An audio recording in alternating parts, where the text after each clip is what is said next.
Ang The Myth ay pelikulang Jackie Chan na ipinalabas noong 2005.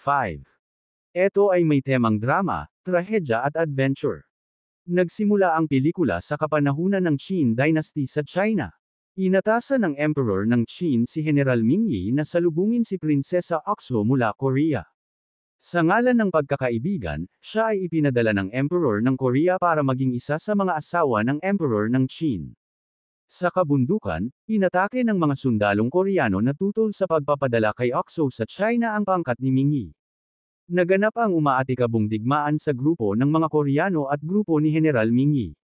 Sa huli, nagtagisan ng lakas ang dalawang general, si General Appa na gustong maagaw at mapasa kanya si Oxo at si Mingyi na gustong protektahan at madala ang prinsesa sa China. Napatay ni Mingyi si Appa pero nahulog sila sa bangin ni Oxo, sa kabutihang palad ay sa tubig sila bumagsak. Sa tabing ilog kung saan nagpapalipas ng araw sina Mingyi at Oxo, muli na naman silang inatake ng mga sundalong Koreano. Sa pagtatanggol ni Mingyi sa prinsesa, nagdamo siya ng sugat mula sa espada ng kalaban. Tinahi ni Oxo ang sugat at inalagaan naman niya si Mingyi. Sa pamamalagi nila sa bundok, nagkalapit ang kanilang kalooban. Minsan na magising si Mingyi, nakita niyang masayang-masaya ang prinsesa. Sinabi ni Oxo na doon lang siya nakaranas ng tunay na kalayaan, kumikilos na walang batas at walang ritual na sinusunod. Sinabi niyang gusto niyang magkaibigan sila ni Mingyi. Tatawagan siya ni Mingyi na Oxo at hindi prinsesa. Tatawagan naman niyang Mingyi ang sundalo at hindi general. Noong malapit na silang makarating sa kaharian ng Qin, sinabi ni Mingyi na tapos na ang kanyang misyon. Nalungkot ang prinsesa sa narinig. Sinabi niyang ayaw niyang tumuloy. Sasama na lang siya kay Mingyi at dadalhin niya kung saan man sila mamamalagi. Sa loob-loob ng general ay napamahal na din siya sa prinsesa. Dangan nga lamang at nakatali siya sa sinumpaang trabaho na dalhin ang prinsesa sa emperor, digmaan sa dalawang bansa ang katumbas ng pagsira at pagkabigo niya sa misyon. Tinangkang agawin ni Oxo ang espada ni Mingyi, mas nanaisin niyang mamatay kaysa mabuhay na parang bilanggo sa loob ng palasyo ng Qin. Pinayuhan siya ni Mingyi na kailangan nilang mabuhay alang-ala sa kanilang mga tao. Mabubuhay siya para kay Mingyi ang sagot ng prinsesa. Sa loob ng palasyo, hindi nila nakitaan na ngumiti man lang ang prinsesa.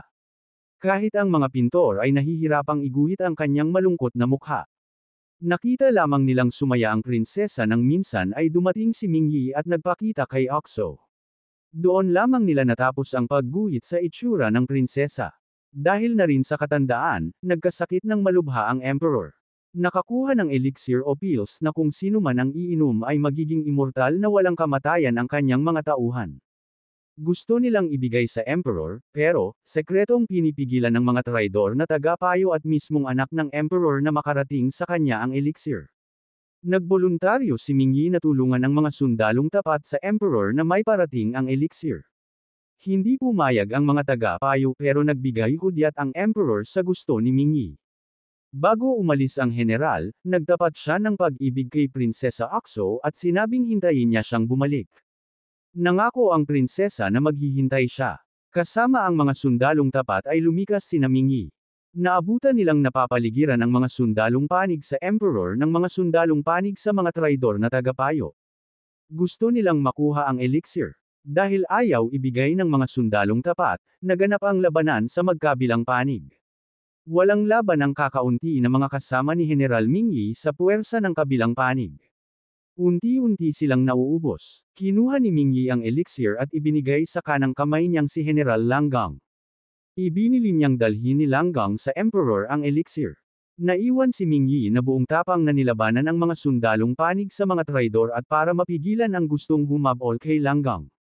Gusto ng mga sundalong makakaliwa na sumuko na lamang si General Mingyi, kahit papaano ay kasama pa rin nila.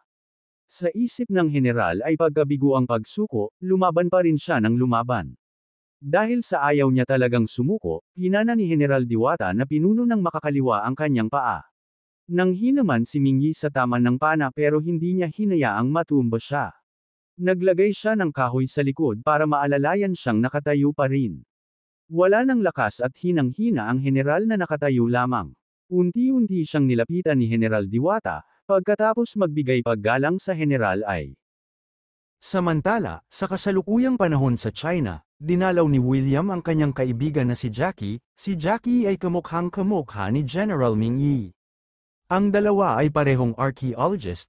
Kinukulit ni William si Jackie na nakawin nila ang isang espada na ginagamit ng mga kolto sa India. Umayaw si Jackie sa plano ng kaibigan pero bumigay din siya sa sobrang pangungulit ni William. Sa India, nagtagumpay ang dalawa na makuha ang espada. Nabulabog naman ang mga kolto sa ginawa ng magkaibigan. Hinabol nila ang dalawa pero walang kahirap-hirap na nakatakas sina William at Jackie. Sa kanilang pagbalik sa China, ikinagalit ni na William at ng kanyang kasintahan ang ginawang pagbigay ni Jackie sa espada sa pambansang museum bilang donasyon.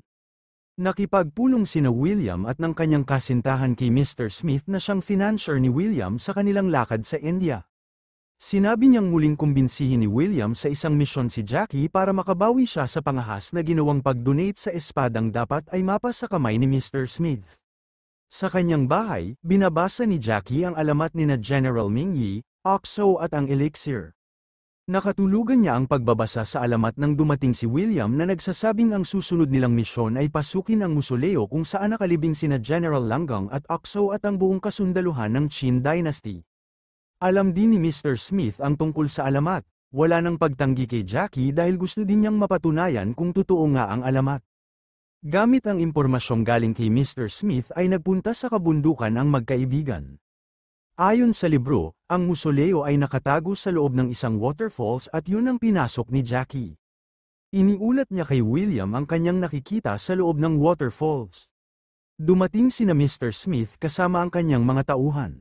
Noong nalaman niyang nakita ni Jackie ang maaaring musoleo, pumasok din sila sa kuweba na tinatakpan lamang ng waterfalls. Sa loob ng kuweba, nahulog si Jackie at nawala ng malay. Mula sa kung saan ay dumating si Oxo na palutang-lutang lamang sa loob ng kuweba. Nakita niya si Jackie na wala pang malay at natuwa siya sa pag-aakalang bumalik na si General Ming Yi. Inasikaso niya si Jackie hanggang magkamalay. Natuwa din siya nang makita si Oxo na sa libro lang niya nakita at nabasa. Sa loob ng kuweba ay parang ibang daigdig na maaaring magpalutang-lutang lamang ang mga tao. Masaya si Oxo sa muling pagbalik ni General Ming Yi sa kanyang buhay. Nanindigan na lamang si Jackie na siya ang general, mula naman kung saan ay dumating si General Langgang at nilabanan si Jackie. Walang kalaban-laban si Jackie sa general, sinaway ni Prinsesa Oxo ang dalawa kaya tumigil sila sa pag-aaway. Sinabi ni Oxo kay Langgang na huwag niyang awayin ang nagbabalik na general. Nangatwiran si Langgang na hindi si Ming Yi ang kaharap nila dahil sa labanan, napakagaling ni General Ming Yi, hindi katulad ng kaharap nila na isang lampa. Dahil sa nagpumilit si Oxo na si Jackie ay si Ming Yi, humingi si Langgang ng pasensya sa inaakala nilang general. Ipinagtapat nilang dalawa na sa halip na sa hari ipainom ng mga tagapayo ng hari ang elixir ay sa kanila ipinainom kaya hindi na sila namatay. Tinanong ni Langgang si Jackie kung anong nangyari noong iwanan niya ang general noon na nakikipaglaban. Ikinwento ni Jackie ang nabasa niya sa libro na lumaban si General Ming Yi hanggang sa hindi na niya kayang iwas-iwas ang kanyang espada. Sa huli, napatay siya ng kanilang kalaban, hindi makapaniwala si Oxo sa narinig. Magtatapat na sana si Jackie na hindi siya si General Ming Yi nang mabigla silang tatlo dahil dumating sina Mr. Smith, William at ng kanyang mga tauhan. Sinugod sila ni Langgang pero wala din siyang laban nang kuyugin siya ng mga tauhan ni Smith. Binaril pa siya na naging dahilan para lalong hindi siya makalaban. Nilabanan din ni Jackie ang mga tauhan ni Mr. Smith dahil nabatid niyang ginamit lamang siya para makuha ni Smith ang elixir. Hawak ni Mr. Smith si Oxo at pilit tinatanong kung nasaan ang elixir. Itinuro ni Oxo na nasa pinakatuktok na bahagi ng musoleo. Iniligtas ni Jackie si Oxo kay Smith habang kinakaladkad niya ang prinsesa paakyat sa kinaroroonan ng elixir. Nagalaw naman ni William ang isang bato na kumokontrol sa loob ng musoleo, dahilan dito para magsimulang gumuho ang lahat ng nasa loob. Nagdesisyon pa rin si Mr. Smith na umakyat sa hagdan patungo sa tuktok. Bago siya makarating sa kinaroroonan ng elixir ay sinunggaban siya ni Langgang at mahulog silang dalawa tungo sa kanilang kamatayan. Napapayag ni Jackie na isama palabas ng kuweba si Oxo pero nagbago ang kanyang isip nang marinig niyang tinatawag ni William ng Jackie ang inaakala niyang si Ming Yi. Napagtanto niya na hindi talaga si General Ming Yi si Jackie, Bumitaw siya sa pagkakahawak kay Jackie at nagpalutang-lutang habang sinasabing hihintayin niya ang pagbabalik ni General Mingyi. Nilamon na din ng natutunaw na bato si William. Bago tuluyang magsara ang pintuan ng gumuguhong musoleo ay nakalabas na si Jackie. Nagtatapos ang pelikula ng umahan sa ilog si Jackie na siya lamang ang natirang buhay sa mga pumasok sa kuweba ng musoleo.